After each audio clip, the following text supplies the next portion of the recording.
Hello! So this feels weird, but I wanted to do this kind of videos for a while now, and I finally found some courage to do so, so let's begin.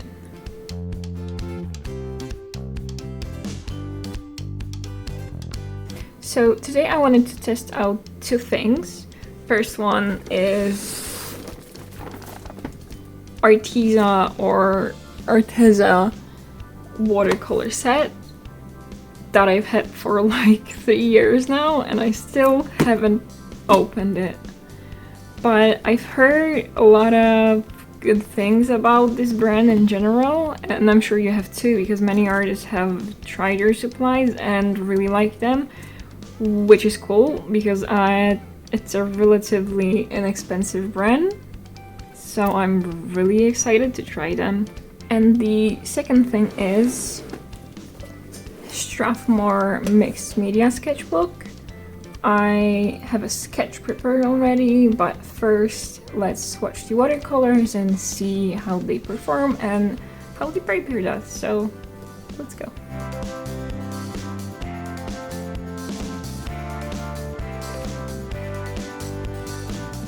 So the paints are in tubes, and there's quite a lot of them for a watercolor set. There's 60 and there's 12 single pigments, and a lot of other colors are 1 or 2 of these pigments mixed with white.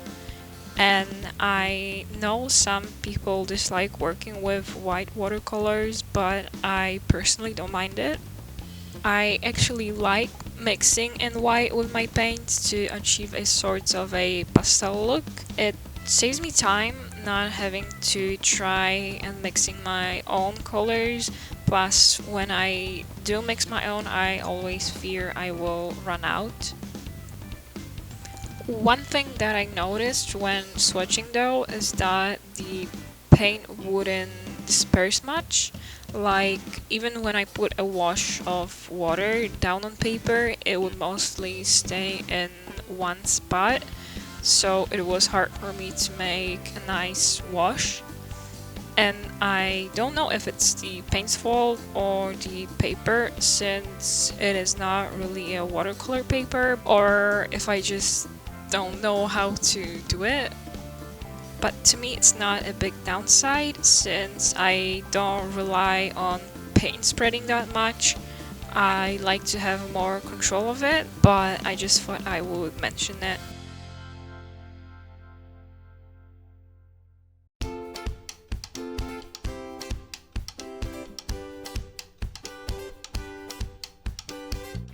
Alright, so the swatches are done, and I was afraid that the paper would buckle a lot, but there's only a little bit of buckling once the paper is dry completely.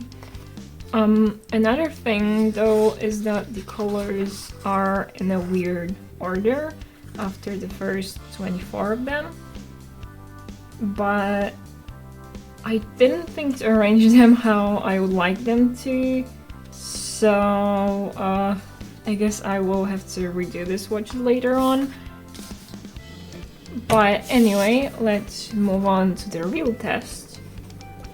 And here I have a sketch of a blue crown mott, which I spotted in a beautiful animal book.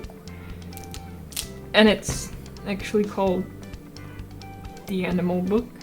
But yeah, if you're looking to find a good animal atlas, I definitely recommend this one. It's really thick and it has so many different like animal and plant species. Be warned though, there are also a lot of worms and spiders and things like that, as you can see. So this bird is really colorful with mostly yellows and greens on its belly, but I've seen online that some of them have more like reddish orangish parts, so I'll probably do that. Okay, so for the belly, I picked lemon yellow for like the first wash, and then I will shade it with yellow pale and orange yellow, which by the way, these colors look nothing like on their stickers, so you definitely want to swatch them before you use them. And then for the upper part and for the wings, I will use sap green and deep green. And for the head, I was thinking either phthalo or Prussian blue. Let's go with the phthalo one. And maybe some ultramarine. We'll see. I also taped a couple of pages here because I thought maybe it will make it buckle less, so we will see about that. I'll start with erasing the sketch a bit.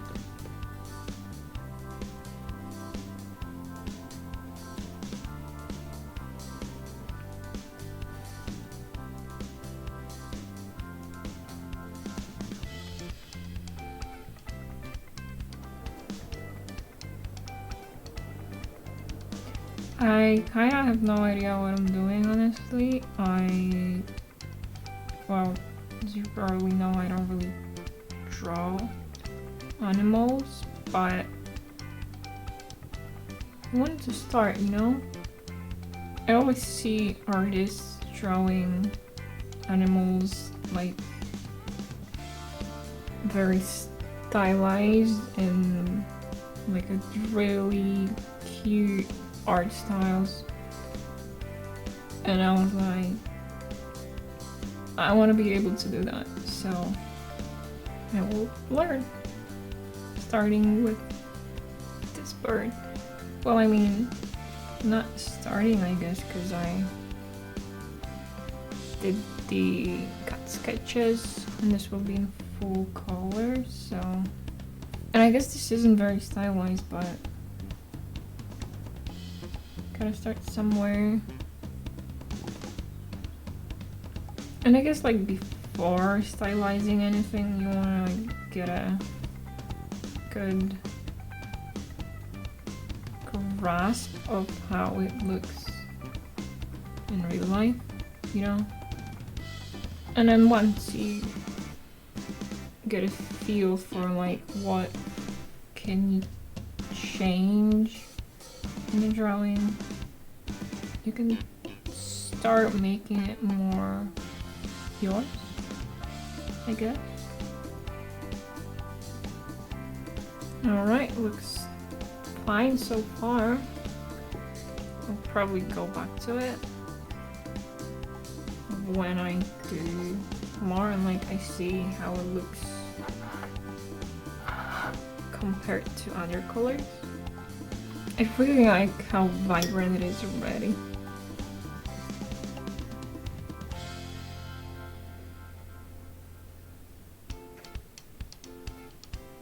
And I like these paints, I really do. There's a lot of pigment in them. And this paper is holding up really well. I mean, I'm not really torturing it with water, but definitely could have been worse. So I thought I squeezed out so little of the paint, and it's actually a lot. Which, I don't know, I will probably leave it there, because you can always reactivate it, and I don't want to waste so much paint. Like, I have a lot more here, I know, but you can get so much out of just so little of the paint. also leaning over a lot. And I hope you can't see my head. Sorry if you do. I think I made a mistake because I wanted to make the ends of the tails blue a bit, and I made it all green, but let's see if I can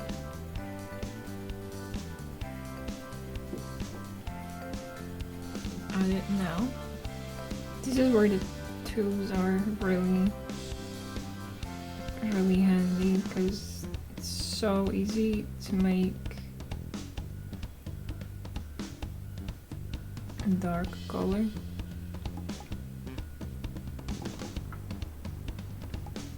It's going kind of fast because I usually take so long to finish a painting or a drawing or whatever.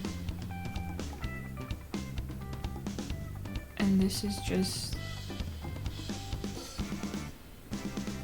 going nicely.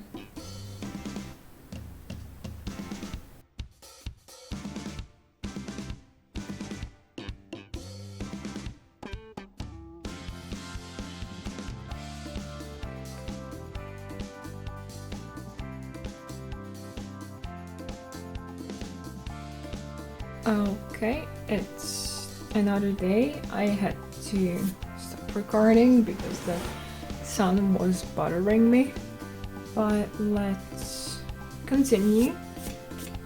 I shaded the branch a little bit more. I'm not very happy with it, but maybe I will improve it with some color pencils. But now I wanted to paint the background, and I have to decide what I want it to be. Like, do I want it to be just flat color, or I don't know, like leaves in the background or something. I was honestly thinking about making it a flat blue background with like a little bit of white left between the bird and the background. See, here I wish that the paint would disperse a little bit more. So now I will make the line art, and I think for that I will use my colored pencils.